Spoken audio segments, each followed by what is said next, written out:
ಪರಿಷತ್ ಚುನಾವಣೆ ನಿನ್ನೆ ತಾನೇ ಮುಗಿದಿದೆ, ಫಲಿತಾಂಶ ಕೂಡ ಹೊರಬಿದ್ದಿದೆ. ಆದರೆ ಈ ಚುನಾವಣೆಯ ಫಲಿತಾಂಶದ ನಂತರ ಈಗ ಪರಿಷತ್ನಲ್ಲಿ ಸಂಖ್ಯಾಬಲ ಯಾವ ರೀತಿಯಲ್ಲಿ ಬದಲಾಗಿದೆ, ಯಾರಿಗೆ ಪರಿಷತ್ನಲ್ಲಿ ಈಗ ಪೂರ್ಣ ಬಹುಮತ ಸಿಕ್ಕಿದೆ ನೋಡೋಣ ಎಳೆ ಎಳೆಯಾಗಿ.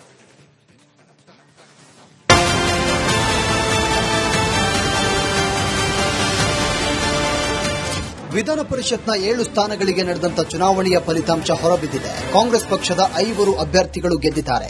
ಕೆಪಿಸಿಸಿ ಅಧ್ಯಕ್ಷ ಬಿಕೆ ಹರಿಪ್ರಸಾದ್, ತಿಪ್ಪಣ್ಣಪ್ಪ ಕಮಕನೂರು, ಟಿವಿ ಮೋಹನ್, ಮಳವಳ್ಳಿ ಶಿವಣ್ಣ ಹಾಗೂ ವಿನಯ್ ಕಾರ್ತಿಕ್ ಗೆಲುವು ಸಾಧಿಸಿದ್ದಾರೆ. ಅತ್ತ ಬಿಜೆಪಿಯಿಂದ ರಘು ಕೌಟಿಲ್ಯ ಹಾಗೂ ಲಿಂಗರಾಜ ಪಾಟೀಲ್ ಗೆಲುವು ಸಾಧಿಸಿದ್ದಾರೆ. ಜೆಡಿಎಸ್ನಿಂದ ಕಣದಲ್ಲಿದ್ದ ಏಕೈಕ ಅಭ್ಯರ್ಥಿ ಗೋವಿಂದರಾಜು ಹೊರಬಿದ್ದಿದ್ದಾರೆ. ತುಂಬಾ ಖುಷಿಯಾಗಿದೆ.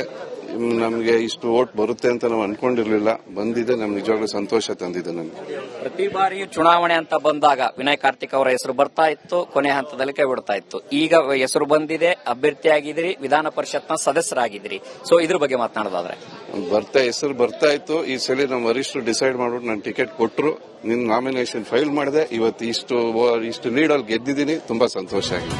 ಈಗ ಹೊಸದಾಗಿ ಆಯ್ಕೆಯಾಗಿ ಬಂದದ್ದರಿಂದ ಯಾವ ರೀತಿ ವಿಧಾನ ಪರಿಷತ್ನಲ್ಲಿ ಬಲಾಬಲ ಬದಲಾಯಿತು ಎಂಬುದನ್ನು ನೋಡುವ ಮೊದಲು, ಈ ಫಲಿತಾಂಶಕ್ಕೂ ಮೊದಲು ವಿಧಾನ ಪರಿಷತ್ನ ಪಕ್ಷವಾರು ಬಲಾಬಲ ಎಷ್ಟಿತ್ತು ಅಂದರೆ, ಪರಿಷತ್ ಹಿಂದಿದ್ದ ಬಲಾಬಲ.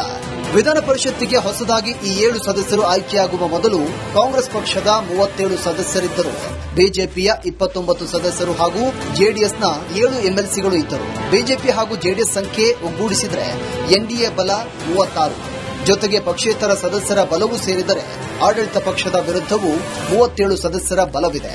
ಅತ್ತ ಕಾಂಗ್ರೆಸ್ 37, ಇತ್ತ ಎನ್ಡಿಎ ಪ್ಲಸ್ ಪಕ್ಷೇತರ ಸೇರಿದ್ರೆ 37, ಇನ್ನು ಸಭಾಪತಿಯದ್ದು 1 ಮತ ಲೆಕ್ಕ ಹಾಕಿದ್ರೆ ಒಟ್ಟು ಪರಿಷತ್ನ ಬಲಾಬಲ 75 ಇತ್ತು.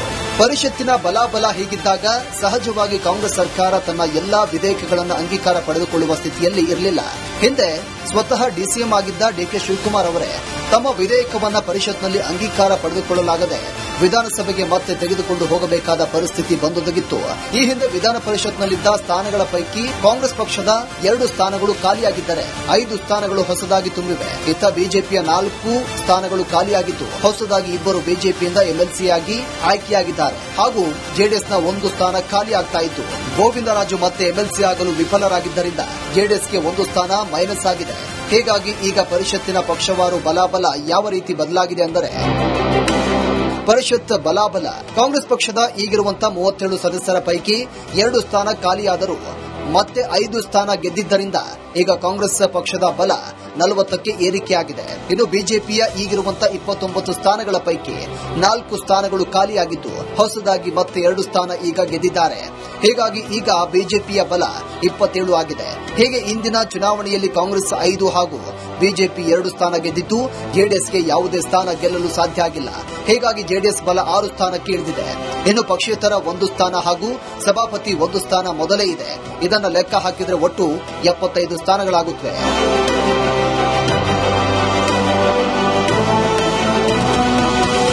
ಈ ಫಲಿತಾಂಶದಿಂದ ಈಗ ಪರಿಷತ್ನಲ್ಲಿ ಕಾಂಗ್ರೆಸ್ ಪಕ್ಷಕ್ಕೆ ಪೂರ್ಣ ಬಹುಮತ ಲಭಿಸಿದಂತಾಗಿದೆ. ಇದರೊಂದಿಗೆ ಯಾವುದೇ ವಿಧೇಯಕಕ್ಕೆ ಪರಿಷತ್ನಲ್ಲೂ ಅಂಗೀಕಾರ ಪಡೆಯುವ ಸಾಮರ್ಥ್ಯವನ್ನ ಕಾಂಗ್ರೆಸ್ ಗಳಿಸಿದಂತಾಗಿದೆ. ಈಗ ವಿಧಾನ ಪರಿಷತ್ ಸಭಾಪತಿಯಾಗಿರುವಂತಹ ಬಸವರಾಜ ಹೊರಟ್ಟಿ ಅವರ ವಿಧಾನ ಪರಿಷತ್ ಅವಧಿ 2028ರವರೆಗೂ ಇದೆ. ಆದರೆ ಈಗ ವಿಧಾನ ಪರಿಷತ್ನಲ್ಲಿ ಕಾಂಗ್ರೆಸ್ ಪಕ್ಷ ಪೂರ್ಣ ಬಹುಮತ ಪಡೆದಿದೆ. ಹೀಗಿರುವಾಗ ಮೂಲತಃ ಬಿಜೆಪಿಯಿಂದ ಗೆದ್ದು ಈಗ ಪರಿಷತ್ ಸಭಾಪತಿಯಾಗಿರುವಂತಹ ಬಸವರಾಜ ಹೊರಟ್ಟಿ ಅವರನ್ನ ಸಭಾಪತಿ ಸ್ಥಾನದಲ್ಲೇ ಮುಂದುವರಿಸುತ್ತಾ ಎಂಬ ಪ್ರಶ್ನೆ ಇದೆ. ಆದರೆ ಸಾಮಾನ್ಯವಾಗಿ ವಿಧಾನ ಪರಿಷತ್ತಿನ ಸಭಾಪತಿಯವರನ್ನ ಅವಿಶ್ವಾಸ ಗೊತ್ತುವಳಿ ಮೂಲಕ ಕೆಳಗಿಳಿಸುವ ಸಂಪ್ರದಾಯ ಇಲ್ಲ. ಹಿಂದೊಮ್ಮೆ ಸಭಾಪತಿಯಾಗಿದ್ದ ಡಿಎಚ್ ಶಂಕರಮೂರ್ತಿ ಅವರನ್ನ ಹೇಗೆ ಕೆಳಗಿಳಿಸಲು ಮಂಡಿಸಿದ್ದ ಅವಿಶ್ವಾಸ ಗೊತ್ತುವಳಿ ಬಿದ್ದು ಹೋಗಿತ್ತು. ಒಂದು ವೇಳೆ ಈಗ ಮುಖ್ಯಮಂತ್ರಿ ಡಿಕೆ ಶಿವಕುಮಾರ್ ಅವರೇನಾದರೂ ಬಸವರಾಜ ಹೊರಟ್ಟಿಯವರನ್ನ ಸಭಾಪತಿ ಸ್ಥಾನದಿಂದ ಕೆಳಗಿಳಿಸಬೇಕು ಅಂತ ತೀರ್ಮಾನ ಮಾಡಿದ್ರೂ ಸಹ ಕನಿಷ್ಠ 40 ದಿನಗಳ ಮೊದಲು ನೋಟಿಸ್ ಅನ್ನು ಕೊಡಬೇಕು ಎಂಬ ನಿಯಮವಿದೆ.